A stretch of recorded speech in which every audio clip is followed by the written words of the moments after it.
Yeah, congratulations, Rob, on being able to make this announcement today and to welcome Quentin to the franchise. I know everyone's got to be very excited about this.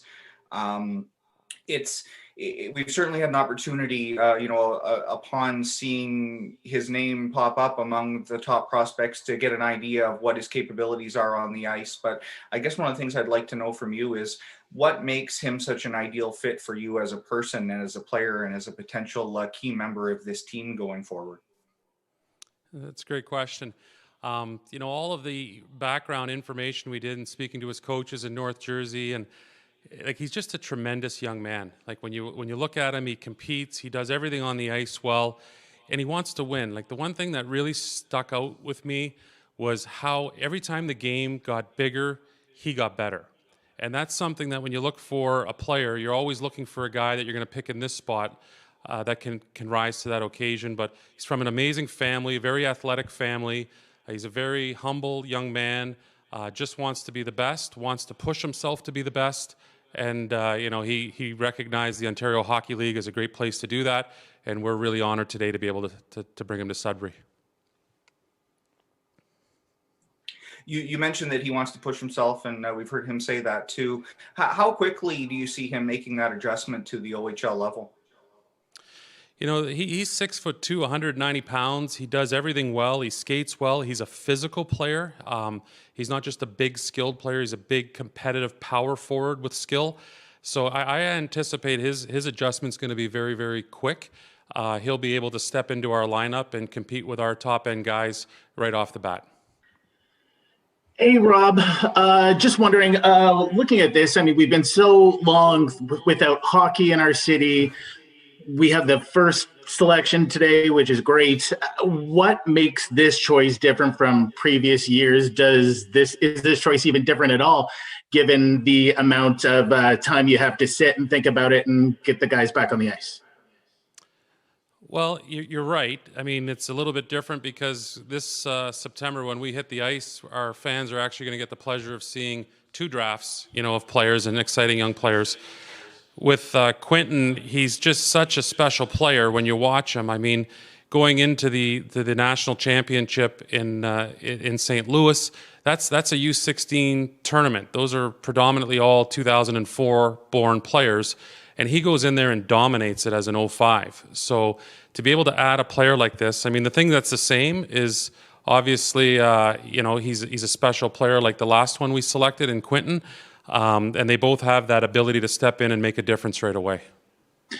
And how much of a leadership role do you see him playing? And obviously with last year's choice as well, as you look to hopefully create a playoff team and look to take the Wolves even further?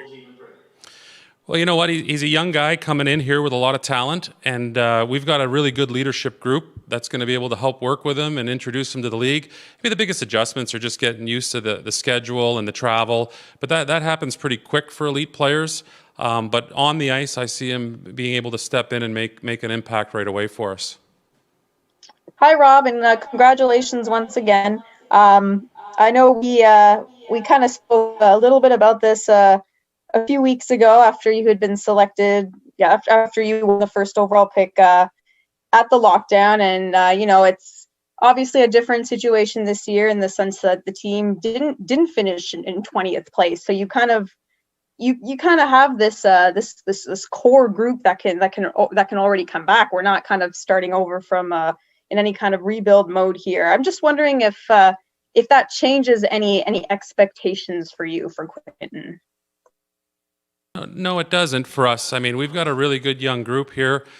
We've had a couple of great drafts. Being able to add another piece like this, like when we hit the ice for our home opener in October, we're going to have, like, it's going to be such a different night. It's going to be a special night. I mean, we're going to be able to raise a division banner for our fans in the same night, introduce them to the #1 overall pick. So something that's never happened in the past, and obviously, we hope never happens again in the future, and that the pandemic is something that's going to be behind us. But it doesn't really change too much for us, SJ. I mean, we've got a plan here. We've got a lot of talent to surround Quentin with, and really make him a key piece of that group. And we're really excited for our fans, and we just can't wait to see everybody back down at the rink. So two quick questions for Rob. Such an unusual year as far as obviously trying to get a good feel for the talent level of what you're scouting, Rob. There's just not the same opportunities normally exist. In terms of Quentin specifically, when do you first recall kind of being aware of his name bandied about, and at what point does Sudbury start to seriously look at what this player could potentially bring to? Well, kind of going back to the previous season when he was in Buffalo, I mean, you just know those names, right? The top names that are in the draft. And there's some really high-end kids here in Ontario that are going to be announced on Friday night that are in that same conversation. But that's where you knew about him. The reality is, probably back on May the 5th, Randy, when Ted flipped our card, because with the season we had and the group we had, we weren't expecting to pick number one overall. So it's like it's literally a lottery. And I mean, it's the same feelings of winning any lottery. And then right away, you kind of get dialed in and start talking and having the conversations, and it just kept getting better and better with him. I mean, he's such a competitive high-end guy. What I love about him is how he wants to be the best. Like, he wants to be the guy that comes in and gets challenged and pushed, and that to me is very special. And I think you need that to be selected as a Jack Ferguson winner.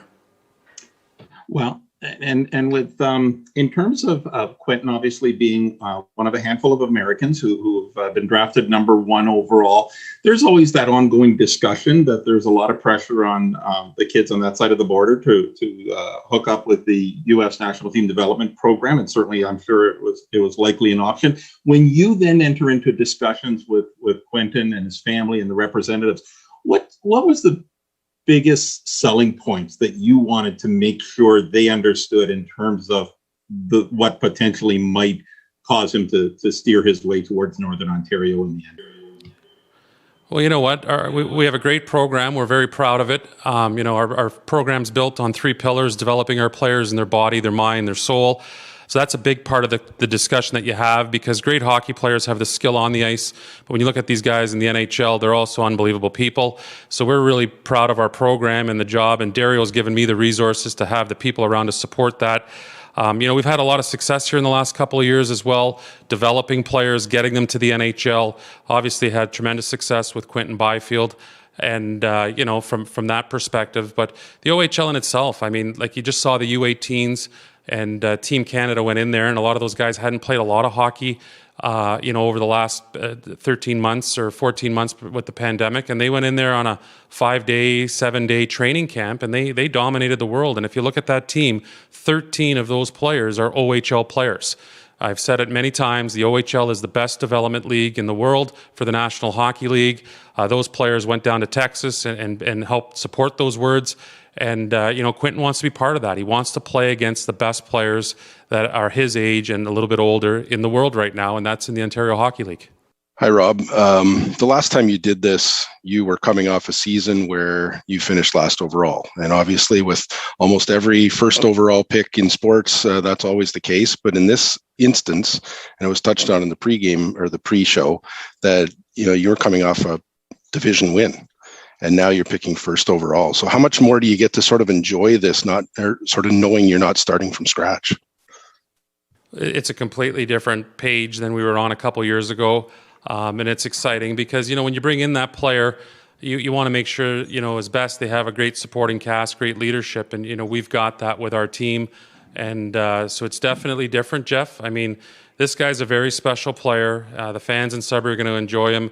You'll be able in your Wolf tracks to be able to write lots of articles about him over the next few years. So yeah, it's obviously different.